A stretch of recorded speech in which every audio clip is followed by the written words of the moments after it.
సంస్కృతి సంపద YouTube channel తరఫున అందరికీ స్వాగతం. శ్రీమద్ భగవద్గీత ఆధ్యాత్మిక రహస్యాలు అనే శీర్షిక ద్వారా శ్రీ త్రినాథ్ గారు ధారావాహిక ప్రసంగం చేస్తున్నారు. వారి ధారావాహిక ప్రసంగంలో ఈరోజు 398వ ప్రసంగం చేస్తున్నారు. శ్రీ త్రినాథ్ గారికి స్వాగతం. శ్రీమద్ భగవద్గీత ఆధ్యాత్మిక రహస్యాలు ఈ యొక్క కార్యక్రమాన్ని వీక్షిస్తున్నటువంటి సోదర సోదరిమణులందరికీ హార్దిక స్వాగతం, సుస్వాగతం. ముందుగా ధార్మికము ఆధ్యాత్మికము ఈ యొక్క విషయాలపై మరొక ముఖ్యమైన విషయాన్ని మీ దృష్టికి తీసుకుని వస్తున్నాను. ఇప్పుడు భౌతికంగా అంటే ధార్మిక జగత్తులో మనుషులు ఆత్మని శుద్ధి చేసుకోవడం కోసం ఎందుకు ప్రయత్నము చేయటము లేదు? అసలు అటువైపు ధ్యాసనే వెళ్ళటం లేదు కదండి. ఆత్మ అనేది ఉన్నదని తెలుసు, శరీరము ఆత్మ కలిసి ఉన్నటువంటిదే ఈ యొక్క జీవాత్మ అంటారు. జీవాత్మ అనే పదాలు కూడా భక్తిలో చాలా సందర్భాల్లో వాడుతూ ఉంటారు, ప్రవచనాల్లో వాడుతుంటారు. జీవాత్మ అంటారు. జీవుడు అంటే శరీరము, ఆత్మ అంటే ఆత్మ. కానీ శరీరం వైపే ఎందుకు ధ్యానం పెడుతున్నారు? 100% 24 గంటలు దానిపైన పెడుతున్నారు. ఆత్మని ఎందుకు విస్మరించారు? దీన్ని మనం స్పష్టంగా అర్థం చేసుకోవాలండి. ఎందువల్లంటే దీనికి ఆధ్యాత్మిక దృష్టికోణంలో మనకి భగవంతుడు ఏం చెప్పాడండి? ఇప్పుడు వర్ణాల ప్రకారంగా మనం అర్థం చేసుకున్నట్టయితే చాతుర్వర్ణ్యం మయా సృష్టం అన్నాడు. ఆధ్యాత్మిక దృష్టికోణంలో 10వ అధ్యాయం 32వ శ్లోకంలో ఏం చెప్పాడు? అధ్యాత్మ విద్యానాం. ఈ ఒక్క పంక్తి విస్మరించడం వలన ఎంత డ్యామేజ్ జరిగిందో చూసారా? ఇప్పుడు ఆధ్యాత్మిక దృష్టికోణంలో బ్రాహ్మణ, క్షత్రియ, వైశ్య, శూద్రం అని చెప్పుకున్నాం. ఎవరైతే ఆత్మ యొక్క ఐడెంటిఫికేషన్ లో ఉంటారో, నేను ఆత్మని, శరీరము నాది అనుకున్నటువంటి వాళ్ళు ఏం చేస్తారు? ఇప్పటి వరకు నేను ఆత్మని పట్టించుకోలేదు, ఆత్మలో ఈ పేరుకుపోయినటువంటి సంస్కారాలు ఇప్పుడు తమో ప్రధాన స్థితికి చేరుకున్నాయి, కాబట్టి నేను దాన్ని సతో ప్రధానంగా చేసుకోవాలి. అర్థమైందండి? ఈ యొక్క మిస్సింగ్ డైమెన్షన్ అన్నమాట. అందుకని గీతలో కూడా ఏం చెప్పాడు? వర్ణాలు గుణాల ఆధారంగా ఉంటాయన్నాడు. వర్ణాలు పుట్టుక ఆధారం కాదంట. ఇది ఎంతో మంది చెప్తూనే ఉన్నారు, ఎంతో పెద్ద పెద్ద ప్రవచనకారులు చెప్తూనే ఉన్నారు, భగవద్గీతగా శాస్త్రాల్లో ఉన్నాయి. వర్ణాలు పుట్టుక ఆధారం కాదు, గుణాలు కర్మల ఆధారం అన్నాడు. చాతుర్వర్ణ్యం మయా సృష్టం గుణ కర్మ విభాగశ అన్నాడు. ఆ విధంగా విభజింపబడింది. సో గుణాలు బాగులేవు. గుణాలు అంటే త్రిగుణాలలో ఉత్తమ, మధ్యమ, అధమ. ఈ అధమ స్థితిలో ఉన్నటువంటి వాళ్ళని భగవంతుడు ఏమంటున్నాడు? నువ్వు బ్రాహ్మణుడివి కాదయ్యా, ఆత్మపరంగా ఆత్మ కుళ్ళిపోయింది, కాబట్టి ఆత్మపరంగా నీవు శూద్రుడివి. శరీరపరంగా భలే పుట్టుక ద్వారా నువ్వు భలే బ్రాహ్మణుడివి. అర్థమైందండి? ఎప్పుడైతే ఈ యొక్క డివిజన్ మనకు అర్థమవుతుందో, గుణకర్మ విభాగశ, అప్పుడు ఆటోమేటిక్గా అమ్మమ్మమ్మ ఆత్మని పట్టించుకోవాలి. ఎందుకంటే కుళ్ళిపోయింది ఆత్మ శూద్ర స్థితికి వచ్చేసింది ఆత్మ. అర్థమైందని అప్పుడు మనం ఏం చేస్తాం? మళ్ళీ శూద్రుడి నుండి బ్రాహ్మణుడు, బ్రాహ్మణుడు నుంచి దేవతా దైవీ సంస్కారాలు తెచ్చుకోవడానికి మనం ప్రయత్నం చేస్తాం. అర్థమైంది? ఇది అన్నమాట ముఖ్యంగా అర్థం చేసుకోవాల్సింది. అర్థమైంది? గుణకర్మ విభాగశ 4వ అధ్యాయంలో 13వ శ్లోకాన్ని గుర్తుపెట్టుకుంటే, ఇప్పుడు నేను శూద్రుడిని, శరీర ప్రకారంగా కాదు, ఆత్మపరంగా శూద్రుడిని. అప్పుడు నేను ఆత్మపరంగా ప్రయత్నం చేస్తాను, ధార్మిక జగత్తు నుండి ఆధ్యాత్మిక జగత్తులోకి జంపు చేస్తాను, ఈ విధంగా పరమాత్మ యొక్క మార్గంలో ప్రయాణం చేస్తాను. ఇది ముఖ్యంగా ఇదొక ముఖ్యమైనటువంటి ఘట్టము. మీరు దయచేసి బుద్ధి నేత్రాన్ని తెరుచుకొని అర్థం చేసుకుంటే విషయం స్పష్టమవుతుంది. ఇప్పుడు 2వ అంశము యక్ష ప్రశ్న. యక్ష ప్రశ్న 41వ ప్రశ్న అండి. ఇది 41వ ప్రశ్న. మనము గత ఎపిసోడ్లో మనము 40వ ప్రశ్న చర్చించుకున్నట్టున్నామండి. ఇప్పుడు అది కిం లాభ అని చర్చించుకున్నాము. ఇప్పుడు కిం హాని, ఏది హానికరం మనకి అరటి పండు ఒలిచినట్టుగా చెప్తున్నాడు యుధిష్ఠిరుడి సమాధానాలన్నీ నా కొరకే, నా జీవితాన్ని ఉద్ధరించడం కొరకే అని భావిస్తే ఆటోమేటిక్గా మన జీవితం ఉద్ధరింపబడుతుందండి. ఇప్పటి వరకు మనం ఏంటో సమాజం కొరకు నా గురించి కాదనుకుంటున్నాం. ఎవరికి వాళ్ళే అలాగ అనుకుంటారు. ఎవరికి వాళ్ళు ఏమనుకుంటారు? నా గురించి కాదు. ఏది ఈ యొక్క జ్ఞానము ఏదైతే ఆధ్యాత్మిక జ్ఞానం అండి, ధార్మికం అనండి, భౌతికం అనండి, శాస్త్రజ్ఞానం అనండి, నా గురించి కాదు, అందరి గురించి. ఈశ్వర సర్వభూతానం అంటే ఆ సర్వ దాంట్లో నేను లేను. పితాహమస్య జగత అంటే ఆ జగత అనే పదంలో నేను లేను. పితాసి లోకస్య చరాచరస్య, ఈ చరాచర జగత్తులో నేను లేను. వ్యోమామజమనాదించ వేత్తి లోకమహేశ్వరం, ఆ లోకంలో నేను లేను. ఇలా అనుకుని మన జీవితాన్ని ఇప్పటి వరకు అస్తవ్యస్తంగా చేసుకున్నామండి. అందుకని ఇవన్నీ కూడా భగవంతుడు మన దృష్టికి తీసుకొని వస్తున్నాడు. మన జీవితం మారుతుందేమోనని ఒక తాపత్రయం. కిం హాని అంటే ఏది హాని, ఏది నిజమైన నష్టం జరిగేది, మీ జీవితాన్ని నష్టపరిచేది ఏమిటి అంటున్నాడు. మీ జీవితాన్ని భ్రష్టుపరిచేది, మీ జీవితానికి దెబ్బ తగిలేది ఏమిటి అంటున్నాడు. దానికే యుధిష్ఠిరుడు ఏం సమాధానం చెప్తున్నాడండి? పాపస్య హాని ప్రాణ ప్రాణహానిర్నాస్తి అన్నాడు. ప్రాణహాని కంటే పాపము భయంకరమైనటువంటి హాని చేస్తుందంట. ప్రాణహాని కంటే. ప్రాణం పోయినా పర్వాలేదు, సంస్కారాలు మార్చుకొని ప్రాణం పోయిందనుకోండి మనకి మంచి జన్మ దొరుకుతుంది. అర్థమైందండి? ఎందుకంటే పాపాలు తగ్గించుకోవాలి. ఇప్పుడు ఈ పాప కర్మలు, నీచ కర్మలు, నికృష్ట కర్మలు, భ్రష్ట కర్మలు, ఈ చెత్త కర్మలు చేసుకుంటూ విషయ వికారాల వలయములో చిక్కుకొని ఒక్క జన్మ కోసం పరిమితం చేసుకుని ఇంద్రియ సుఖాలకి అలవాటు పడిపోయి దాంట్లో మునిగిపోయి, అందుకనే ఊబిలో అంటాడు, ఊబిలో మునిగిపోయి బయటికి రానటువంటి స్థితికి చేరుకున్న మనిషికి ఒక ఊతకర్ర అందిస్తున్నాడు భగవంతుడు. లే లే, ఆత్మ కుళ్ళిపోయింది, ఆత్మని బాగు చేసుకో. అందుకనే ఉన్నాడు పాపస్య హాని ప్రాణహారిని నాస్తి అంటే పాపము వలన ఏదైతే హాని జరుగుతుందో అది ప్రాణహాని కన్నా భయంకరము. ఎంత గొప్ప విషయం చెప్తున్నాడో చూసారా. అది పాపము చెయ్యకండి. పాపం ఎందుకంటే ఇప్పటికీ ఆత్మ నల్లగా, బొగ్గులాగా, బంకలాగా చిలుము బట్టి బాగా పాడైపోయి, దాన్ని ఆధ్యాత్మికంగా ఏమంటున్నారు? తామసిక ప్రధాన సంస్కారాలు. ఉన్న పడంగా శరీరాన్ని చాలిస్తే మనము మళ్ళీ కలియుగంలోనే జన్మ తీసుకుంటాం. అంతవరకు మనకి శరీరం దొరకదు, ఆ పరంధామంలో కూర్చుంటాం అంతే. అక్కడ జన్మరాహిత్యం అని చెప్పి ఈ విషయాన్ని తీసుకొని జన్మరాహిత్యం, పర్మనెంట్ జన్మరాహిత్యం అనేసారు. అది పర్మనెంట్ జన్మరాహిత్యం అన్న ఆ యొక్క ఆలోచన ఏదైతే ఉందో భగవంతుడు ఖండిస్తున్నాడు. పర్మనెంట్ గా ఎవరికి ఉండదు, కనీసం 1, 2, 3 జన్మలు తీసుకుంటారు వాళ్ళ యొక్క సంస్కారాలకు అనుగుణంగా. మనం మామూలుగా మనుషులకు హాని అంటే ఏమనుకుంటాం? శరీరానికి గాయం తగిలితే హాని అంటాం, లేకపోతే అనారోగ్యం వచ్చిందంటే హాని అంటాం, ఆరోగ్యానికి నష్టం జరిగితే. ధనం కోల్పోయింది అనుకోండి, దొంగలు వచ్చి దోచుకున్నారు, ఇన్కమ్ ట్యాక్స్ రేడ్ చేశారు, మన ఇంట్లో బంగారం డబ్బులు అంతా పట్టుకుపోయారు, హాని అనుకుంటాం. శత్రువు చేత నష్టపోవడం హాని అనుకుంటాం. కానీ లోకములో అత్యంత హానికరమైనది ఏది అంటే ఈ విధంగా పాపము ద్వారా ఆత్మ కుళ్ళిపోవడము అత్యంత హానికరము. ప్రాణం పోయిన దానికంటే కూడా హానికరము అంటున్నాడు. శరీరానికి హాని ఒక్క జన్మకే పరిమితం అండి, అర్థమైందండి.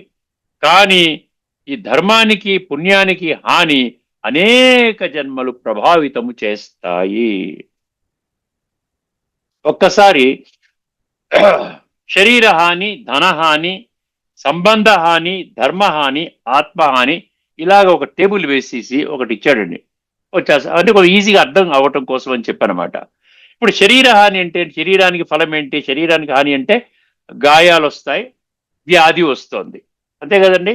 కానీ అది తాత్కాలికం అంటున్నాడు. స్థాయి హాని, ఫలము, స్థాయి అన్నాడు. స్థాయి అంటే తాత్కాలికము. అనారోగ్యం వచ్చింది, క్యాన్సర్ వచ్చింది, ఇంకోటి వచ్చింది, ఇది కేవలం ఒక్క జన్మకే పరిమితము.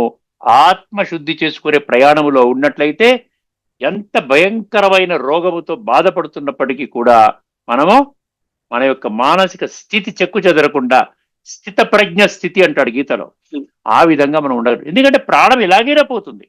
జాతస్య హిద్రువో మృత్యు దేహినోస్మిన్ యదా దేహే కౌమారం యవ్వనం జరా తదా దేహాంతర ప్రాప్తి వాసాంసి జీర్ణాని యథావిహాయ నవాని గృహుణాతి నరోపరాణి. అదే శరీరం వస్త్రం మార్చుకున్నట్టుగా శరీరము ఓ మురికి వస్త్రాన్ని మార్చుకొని క్రొత్త వస్త్రం వేసుకున్నట్టుగా ఆత్మ శరీరాన్ని తీసుకుంటుంది. ఎన్ని శ్లోకాలు, ఒక 40-45 శ్లోకాలు ఉన్నాయండి భగవద్గీతలో. అవన్నీ కూడా మనం కేవలం ఎక్కడో ద్వాపర యుగంలో అర్జునుడికి సంబంధించింది అనుకుని మనం విడిచిపెట్టుకున్నాం. అర్థమైందండి. అందుకని అత్యంత ఏమన్నాడు తర్వాత, ధనహాని. ధనహాని ఫలం ఏంటి? పేదవాళ్ళగా అవుతాం, పేదరికం. ధనహానికి ఫలము పేదరికం. స్థాయి ఏంటి? దాన్ని పూరించవచ్చు అన్నాడు. పేదవాళ్ళకి మళ్ళీ ఇంకొక బిజినెస్ స్టార్ట్ చేస్తాం, మళ్ళీ గొప్పవాళ్ళు అవుతాం. ఉన్న డబ్బు పోయింది, పేదవాళ్ళు అయిపోయాం, మళ్ళీ ధనం సంపాదించుకోవచ్చు. అర్థమైందండి. తర్వాత సంబంధ హాని. సంబంధంలో హాని జరిగింది, డిస్టర్బ్ అయింది, కాన్ఫ్లిక్ట్ వచ్చింది అంటే దుఃఖపెడతాం. అర్థమైందండి. దాన్ని ఏమన్నాడు? కోలుకోవచ్చు. మళ్ళీ కొంచెం మీటింగ్ పెట్టుకొని, లేదురా ఈ ఆస్తి తీసుకుందాం, మీరే తీసుకోండి, మీ పొలం మీరు తీసుకోండి, బిల్డింగ్ నేను తీసుకుంటాను, 2 కార్లు ఉన్నాయి మీరు తీసుకోండి, సర్దుకొని మనం కోలుకోవచ్చు. కానీ ధర్మహాని పాప బంధము, దాని ఫలము పాప బంధము, స్థాయి ప్రమాదకరము. మనం ధర్మ విరుద్ధంగా నడుచుకున్నాము అంటే ఆత్మని కుళ్ళబెడుతుంది. ఇప్పటికీ ఆత్మ కుళ్ళిపోయింది, ఇంకా మన జీవితం భ్రష్టు పడుతుంది. భలే కొద్ది సంవత్సరాలు ఏదో మీరు బ్రతికినంత కాలం ఏదో మీ యొక్క బిల్డింగు, మీ కార్లు, వ్యవహారము, బ్రహ్మాండం చూసుకొని మీరు మురిసిపోవచ్చు. కానీ తదుపరి జన్మ మీ ప్రయాణము కఠినంగా ఉంటుంది అని చెప్తున్నాడు. ఆత్మహాని అన్ని లాస్ట్లో చెప్పింది. ఆత్మహాని అంటే ఏంటి? దాని ఫలితం ఏంటి? అవిద్య. ఆత్మహాని అంటే ఆత్మజ్ఞానం లేదు, అవిద్య అంటే ఆత్మజ్ఞానం, పరమాత్మ జ్ఞానం, ఆధ్యాత్మిక జ్ఞానం, సృష్టి చక్ర జ్ఞానము, కర్మ సిద్ధాంతం, కర్మల గుహ్యగతి, ఇవే ఏవి లేకపోతే అవిద్య. అదేమవుతుంది? బంధనాలకి దారితీస్తుంది. ఏవి చేయండి మీరు, అబద్ధపడతారు, అరుస్తారు, కరుస్తారు, అర్థమైందండి, అధర్మ మార్గం నడుస్తారు, ఇతరులు అందరినీ దుఃఖపెడతారు. ఇదంతా ఏమవుతుందంటే మీ బంధనం అంటే ఏంటంటే కార్మిక అకౌంట్ తయారవుతుంది. ఇప్పటికే అత్యంత స్థితి ఏదైతే ఉందో తామసిక స్థితికి చేరిపోయినటువంటి ఆ సంస్కారాలు ఇంకా కుళ్ళిపోతాయి, అధోగతి పాలవుతాం అనమాట. మన జీవితాన్ని మనం చేతులారా భ్రష్టు పట్టించుకున్న వాళ్ళం అవుతాం. అర్థమైందండి. ఇదేమన్నాడు లాస్ట్లో? స్థాయి ఏమన్నాడు? అత్యంత తీవ్రం అన్నాడు. అత్యంత తీవ్రం. మిగతా అన్ని కోలుకోవచ్చు, ఇది కోలుకోలేము. ఇది మొత్తం కాలచక్రం అంతా ఎఫెక్ట్ అవుతుంది. ఒక్క చిన్న పొరపాటుకి మొత్తం కాలచక్రం, సత్యయుగంలోకి రాము, త్రేతాలోకి రాము, ద్వాపరలోకి రాము, కలియుగంలో కూడా స్టార్టింగ్లో రాము, ఎండింగ్లో 2-3 జన్మలు ఏవో పనికిరాని జన్మలు తీసుకుంటాం. అంత డ్యామేజ్ జరుగుతుంది అంటున్నాడు భగవంతుడు. దానికి ఈ యుధిష్ఠుడి యొక్క సమాధానం యొక్క వివరణ. యథార్థ హాని ఆత్మిక కోణము, ఆత్మకు హాని స్మృతి భ్రంశం అన్నాడు. ఏమిటి జరుగుతుంది ఆత్మకి హాని అంటే? పరమాత్మ యొక్క స్మృతిని మర్చిపోతాం. ఆత్మ, నేను ఆత్మని అన్న స్మృతిని కూడా మర్చిపోతాం. తన స్వరూపము ఆత్మ అని మరచిపోవడము, తన తండ్రి పరమాత్మ అన్న సత్యాన్ని కూడా మరచిపోవడము. ఇంకో 2 పాయింట్స్ ఉన్నాయి, చదువుతాను, జాగ్రత్తగా వినండి. అది దేనికి లీడ్ చేస్తుందంట? సంస్కార పతనము అన్నాడు. సంస్కార పతనము, పాప వృద్ధి, జనన మరణ అంటే ద్వాపర కలియుగాల్లోకి తీసుకొస్తుంది, కానీ సత్య త్రేతాయుగాల్లోకి మీకు ఎంట్రీ కానివ్వకుండా చేస్తుంది. కాబట్టి అవిద్య హాని, జ్ఞాన విస్మృతి హాని. జ్ఞానము అనే పదము మీరు భగవద్గీత కానివ్వండి, ఏ శాస్త్రమైనా తీసుకోండి, ఎక్కడైతే జ్ఞానము అన్న పదం వస్తుందో అది ఆధ్యాత్మిక జ్ఞానము. ఎందుకంటే భగవద్గీతలో చాలా స్పష్టంగా 13వ అధ్యాయంలోని 2వ శ్లోకము మరియు 11వ శ్లోకం మీరు అర్థం చేసుకోండి, రాసుకొని చూసుకోండి, ఏదైనా తీసుకోండి. ఎందుకంటే శ్రీమద్ భగవద్గీత సర్వశాస్త్రమై శిరోమణి, సర్వశాస్త్రాలకి తల్లి లాంటి శాస్త్రం. అర్థమైందండి. ఇప్పుడు ఎందుకంటే ఆత్మను బంధించేవి ఏం చేస్తాయి? వికారాలు ఆత్మని బంధిస్తాయి. అర్థమైంది. పాప బీజాలను పెంచుతాయి. తద్వారా భవిష్యత్ జన్మల బాధ ఆ విధంగా బాధ కలుగుతుంది, అవశ్యము కలుగుతుంది, భవిష్యత్ జన్మ పాడైపోతుంది. సారాంశం అంటే ఏది నిజమైన హాని? ధర్మహాని, స్మృతి హాని, సద్బుద్ధి నశించడము, పాప బంధాల పెరుగుదల. ఏ హాని శరీరాన్ని మాత్రమే తాకుతుంది, అది పూరించవచ్చు. శరీరానికి మాత్రమే తాకింది, పూరించవచ్చు. కానీ ధర్మహాని, ఆత్మహాని అది పూరించలేని లోతైన నష్టము. అర్థమైంది. ఇక్కడతో మనము ఈ 2వ అంశాన్ని మనము పూర్తి చేసుకున్నాం. ఇప్పుడు మూడవ అంశం ఒక ఉపనిషత్తులోని ఒక అద్భుతమైనటువంటి శ్లోకంలోకి వెళ్తున్నాం. అది చాందోగ్య ఉపనిషత్తు అండి. చాందోగ్య ఉపనిషత్తు 8.7.1 రాసుకునేవాడు రాసుకోవచ్చు. చాందోగ్య ఉపనిషత్తు 8.7.1. 1, 2, 3, 4, 5 పంక్తులు ఉన్నాయి ఇందులో.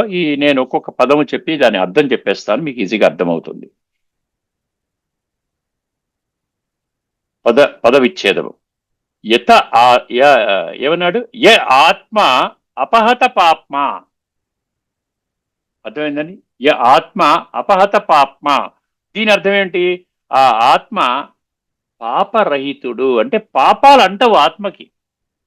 ఆత్మ పరిశుద్ధం. ఎప్పుడైతే మీరు ఆత్మిక చింతనలో ఉంటారో అప్పుడు ఏమవుతుంది? ఉన్న పాపాన్ని మనం కడుక్కుంటున్నాం. అదే దేహభ్రాంతిలో ఉంటే మళ్ళీ ఆత్మ పాడైపోతుంది. అందుకనే ఆత్మ ఒరిజినల్ గా పరిశుద్ధం అనమాట, ఆత్మిక స్థితి. అందుకనే ఆత్మిక స్థితి అభ్యాసం చేయమనంటున్నాడు భగవంతుడు. పాపరహితుడు, పాపం అతడిని తాకదు, విజరో విమృత్యు అన్నాడు. అంటే ఆత్మిక లక్షణాలు చెప్తున్నాడండి భగవంతుడు. మనకి సృష్టి నూతన సృష్టి చక్రం ఆరంభంలో సత్యయుగంలో ఆత్మగా పెడుతున్నాడు. అందుకని సత్య త్రేతాయుగాల్లో మనం ఆత్మిక స్థితిలోనే ఉంటాం.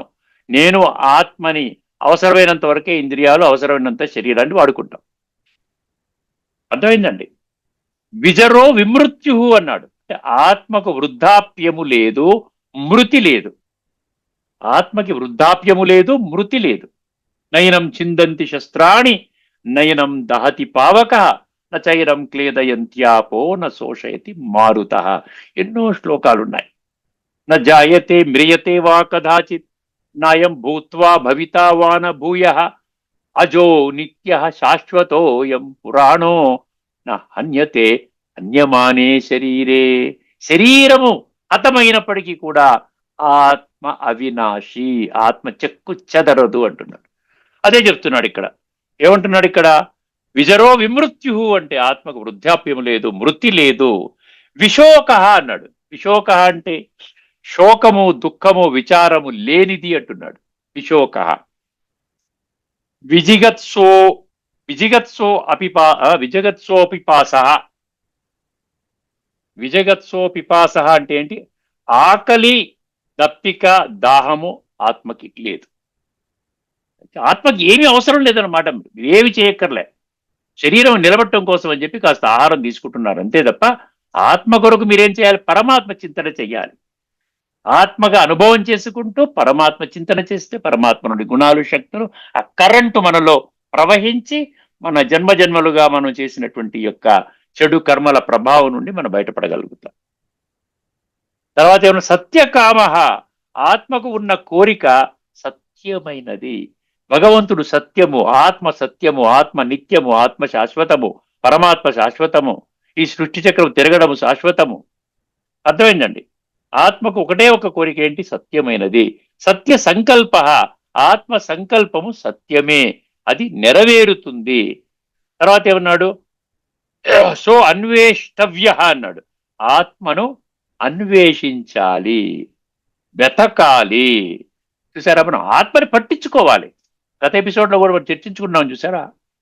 మనం ఆత్మ అనుభవం చెయ్యాలి అని మీకు ఒక దృఢ సంకల్పం ఉంటే ప్రపంచంలో ఏ శక్తి మిమ్మల్ని ఆపలేదండి ఆత్మ అనుభవం చేసుకోవడానికి. మిమ్మల్ని మీరే ఆపుకుంటున్నారు. అదే చెప్తున్నాడు ఇక్కడ. అన్వేషించాలి, వెతకాలి. స విజిజ్ఞాసితవ్య. స విజిజ్ఞాసితవ్య అంటే ఆత్మను పూర్తిగా తెలుసుకోవాలి. అది అర్థం. ఆత్మని తెలుసుకోవాలి. సర్వాంశ్చ లోకానాప్నోతి. సర్వాంశ్చ లోకానాప్నోతి. ఆత్మజ్ఞాని అన్ని లోకాలకు తెలుసుకో. లోకత్రయే అంటాడు సార్.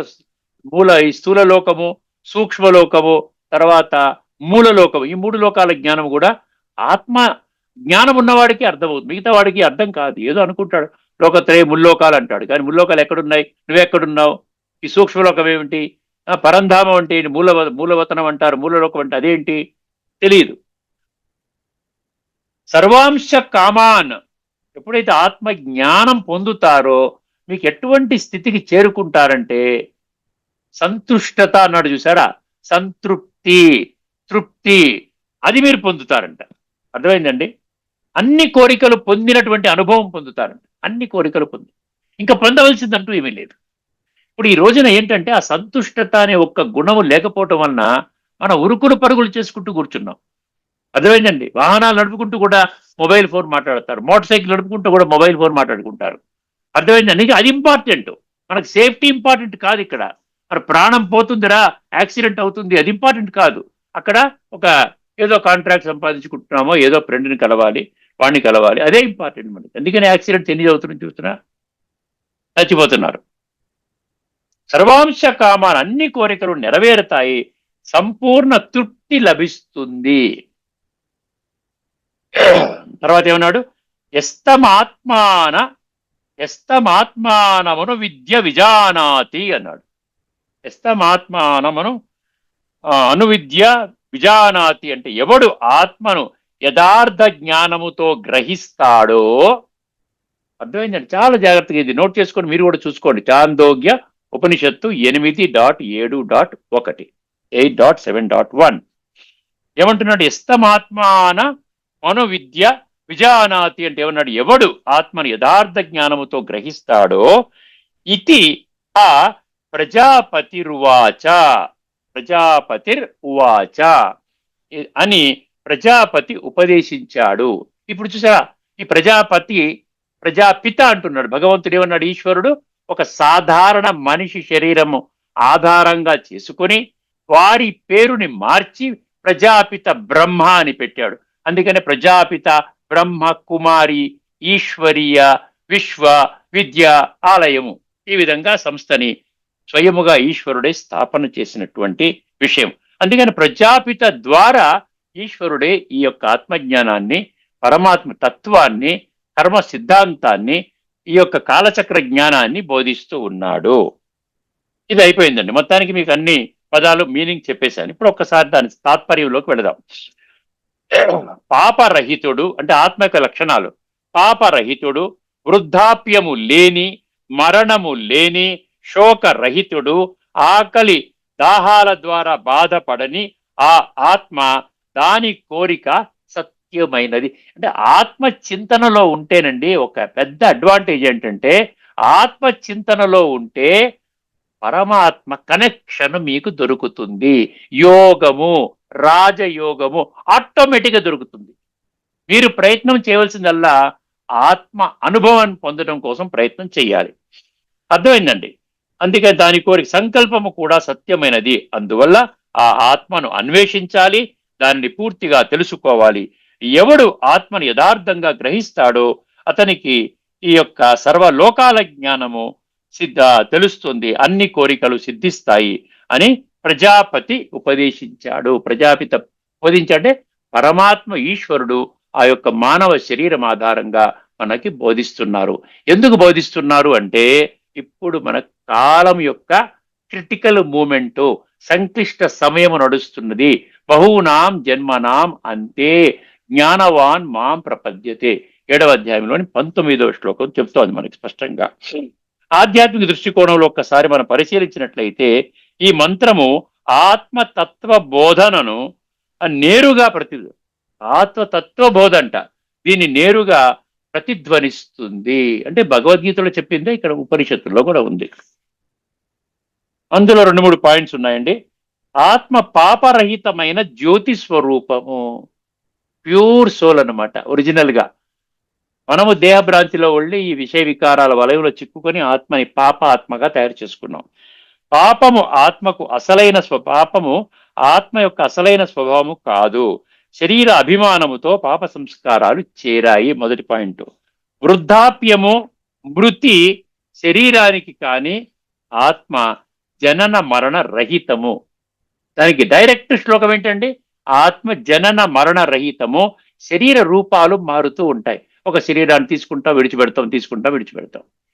2వ అధ్యాయంలోని సాంఖ్య యోగంలోని 20వ శ్లోకం రాసుకోండి దయచేసి. అర్థమైందండి? న జాయతే మ్రియతే వా కదాచిత్, మాటికి చెప్తుంటాను. న జాయతే అంటే పుట్టుక లేదు, నా మ్రియతే అంటే మరణం లేదు. ఎవరికి? ఆత్మకి. న జాయతే మ్రియతే వా కదాచిత్, ఏ కాలమందైనా, కదాచిత్ అంటే ఏ కాలమందైనా, నాయం భూత్వా భవితావాన భూయ, ఇప్పుడు ఉన్నది, తర్వాత వస్తుంది, ఫ్యూచర్లో మళ్ళీ వస్తుంది, ఇప్పుడు లేదు, తర్వాత వస్తుంది, ఇటువంటి మాట లేదు, ఎప్పటికీ ఉంటుంది. అజో నిత్య శాశ్వతో అయం పురాణో నా హన్యతే హన్యమానే శరీరే, 2వ అధ్యాయంలోని 20వ శ్లోకం. అదేవిధంగా 2వ అధ్యాయం 23 నయనం చిందంతి శస్త్రాన్ని చెప్పాను కదండి. అదేవిధంగా ఇక్కడ ఏం చెప్పాడు, కర్మల ద్వారా వచ్చే పాపము ఆత్మకు అంటదు. కర్మల ద్వారా వచ్చే పాపము మీరు ఎప్పుడైతే ఆత్మిక స్థితిలో పరమాత్మక స్మృతిలో ఉన్నట్లయితే ఆ విధానములో చేసేటువంటి కర్మలు ఎట్లా ఉంటాయంటే, కమలము ఏ విధంగా అయితే కమల పుష్పము ఈ మురికి నీటిలో ఉండి కూడా అంటకుండా ఉంటుంది చూసారా, అందుకని 5వ అధ్యాయం 10వ శ్లోకం చెప్పాడు దానికి రిఫరెన్స్. మనం ప్రతిదాన్ని గీతకి అటాచ్ చేస్తున్నాం కదా.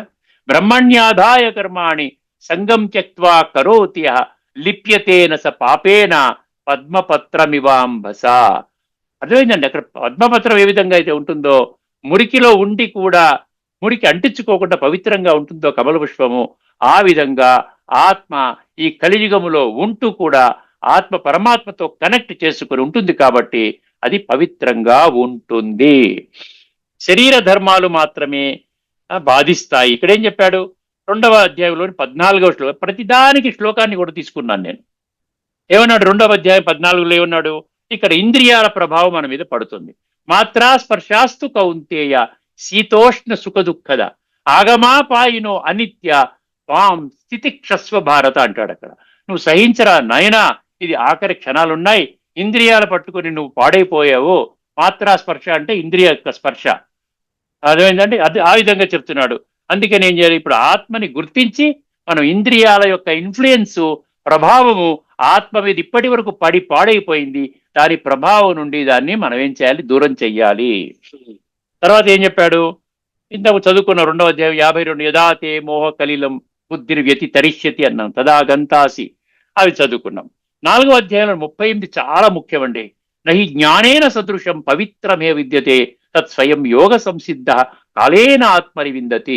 ప్రపంచములో ఆత్మని శుద్ధి చేసేటువంటి జ్ఞానము వేరొకటి లేదంటున్నాడు. ఒక్క భగవద్గీతని ఆధ్యాత్మిక తత్వజ్ఞాన కోణములో మాం వేతి తత్వత 7వ అధ్యాయం 3వ శ్లోకంలో చెప్పినట్టుగా ఆ కోణములో వెళ్ళటం తప్ప ఇంకే మార్గము మీరు వెతక్కండి, సమయాన్ని వేస్ట్ చేసుకోకండి, ఎక్కడా ఇంకా వెళ్లాల్సిన అవసరం లేదు. స్వయముగా పరమాత్మ ఒక సంస్థని స్థాపించి ఆత్మజ్ఞానాన్ని, పరమాత్మ తత్వాన్ని, రాజయోగాన్ని, సంస్కార పరివర్తన విధానాన్ని తెలియచేస్తూ ఉన్నాడు అని ఇక్కడ ఆ విధంగా 4వ అధ్యాయంలో 38వ శ్లోకం రాసుకోండి. తర్వాత ఏమన్నాడు, ఆత్మస్వరూపము సత్య సంకల్పము అన్నాడు. ఎందుకు సత్య సంకల్పము, భగవంతుడు సత్యము, భగవంతుడు పరమ సత్యము, గాడ్ ఈజ్ అబ్సల్యూట్ ట్రూత్, భగవాన్ పరం సత్య హై. అందుకని 9వ అధ్యాయం 10వ శ్లోకం రిఫరెన్స్ ఇస్తున్నాడు. మయాధ్యక్షేణ ప్రకృతి సూయతే సచరాచరం హేతు నానేన కౌంతేయ జగద్వి పరివర్తతే. నా యొక్క అధ్యక్షతన ఈ ప్రపంచమంతా సృష్టి తిరుగుతోంది, కాబట్టి ఇప్పుడు మీరు ఏం చేయాలి, నా చెప్పిన మాట మీరు వినాలి అంటున్నాడు. 9వ అధ్యాయం 10వ శ్లోకము. అర్థమైందండి. సో ఈ అన్ని విషయాల ద్వారా మనకి ఏమర్థమవుతుందండి, ఆత్మ యొక్క అభ్యాసము చేయటము అనివార్యము. సర్వ సమస్యలకి ఇదే పరిష్కారము. సర్వశాస్త్రాల జ్ఞానము మన గుప్పిట్లోకి రావాలి అంటే ఆత్మిక స్థితిని అలవర్చుకోవాలి. పరమాత్మ భగవద్గీత 574 భగవాను వాచ శ్లోకాల ద్వారా చెప్పినటువంటి ఆధ్యాత్మిక జ్ఞానాన్ని స్వయముగా భగవంతుడే చెప్తున్నటువంటి విషయాన్ని మనం గమనించి, ఇప్పటికే ఒక 15-20 లక్షల మంది 145 దేశాల్లో ఉన్నటువంటి వాళ్ళు గమనించారు. ఆ విధంగా అటువంటి కోణంలో వచ్చినట్లయితే మనము ఈ జన్మ బాగుంటామండి, రాబోయేటువంటి జన్మ కూడా శ్రేష్టంగా ఉంటుంది. అందుకని చూసారా, ఆత్మ విద్య అనేది పరావిద్య అన్నాడు, శరీర విద్య అనేది అపరా విద్య అని అన్నాడు. ఆత్మ విద్య ఉన్నటువంటి వాళ్ళని మీరు సంప్రదించాలి. 4వ అధ్యాయంలో 34వ శ్లోకము, అది ఒక్క మాట చెప్పి నేను క్లోజ్ చేస్తానండి. అర్థమైందండి. ఏమన్నాడు 4వ అధ్యాయంలోని 34వ శ్లోకంలో ఏం చెప్పాడండి, తద్విద్ధి ప్రణిపాతేన పరిప్రశ్నేన సేవయా పదేక్ష్యంతి తే జ్ఞానం జ్ఞానిన తత్వదర్శిన. అర్థమైందని ఇక్కడతో మన చర్చను ముగించుకుందామండి. రాబోయే ఎపిసోడ్లో ఈసారి మరొక గీతా శ్లోకాన్ని తీసుకుందాం. అదేవిధంగా యక్ష ప్రశ్నలో 42వ ప్రశ్న తీసుకుని మీ ముందుకు వస్తాను. అంతవరకు సెలవు. అందరికీ నమస్కారం. లోకా సమస్త సుఖినో భవంతు. ఓం శాంతి. శ్రీమద్ భగవద్గీత ఆధ్యాత్మిక రహస్యాలు అనే శీర్షిక ద్వారా ధారావాహిక ప్రసంగం చేసిన శ్రీ త్రినాథ్ గారికి ధన్యవాదాలు.